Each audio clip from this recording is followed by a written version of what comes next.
This was the moment burglars busted out of the home belonging to former Seahawks star Richard Sherman. This is just one example of a disturbing trend of criminals going after high-profile victims, specifically famous athletes. Prosecutors have charged Earl Riley IV, not only in Sherman's case, but investigators say he and others targeted Julio Rodriguez, Luis Castillo, Edgar Martinez, and Dodgers pitcher Blake Snell. Today, a judge would not allow us to show Riley's face, but that is him appearing in court after refusing to show for the last two hearings. Detectives say Riley and his crew managed to steal hundreds of thousands of dollars worth of luxury items from the athletes. Today, Riley pleaded not guilty, and one detail that is raising eyebrows is the fact that the criminals are using what's known as Wi-Fi jammers to shut down home security cameras. So how does it work? And what can homeowners do to fight against the scary trend? We invited a home security expert to weigh in. I'm joined by Khalil Bridges, and he is the owner of Connect and Protect, a company that's been around for years in Seattle. Yes, ma'am. So, Khalil, thank you so much for joining us on this topic. Thank you for having us.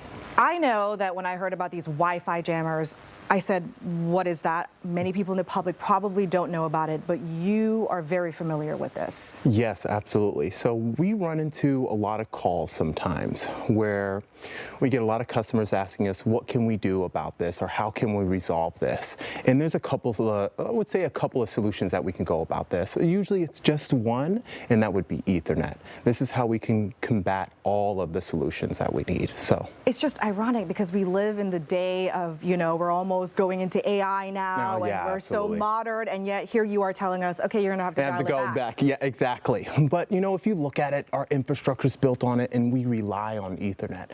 Why not in your home? I mean, as big companies go on, we need Ethernet. As you're working from home, you need to have a direct connection. So why not your security system?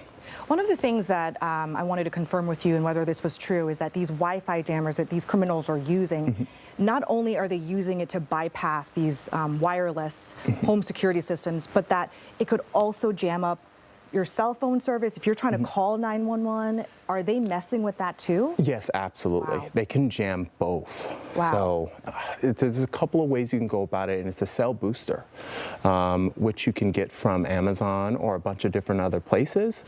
But I would say a cell booster can be able to help resolve this. Is there anything else that you think that could make it harder for these criminals? I would say you could get away with wireless, but it's how you position your cameras. If you can get them at a far enough distance so you can capture the stored footage, you can be able to see their face or see what's going on before your system goes down, so you can know what's going on and be able to make the right decisions for your family.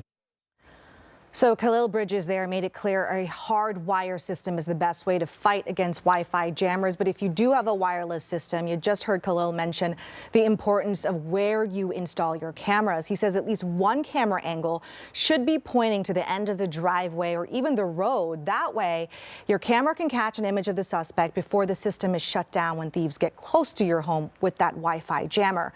Experts also say don't ever advertise when going on vacation, and you can also hire a service to remove your personal information from sites online.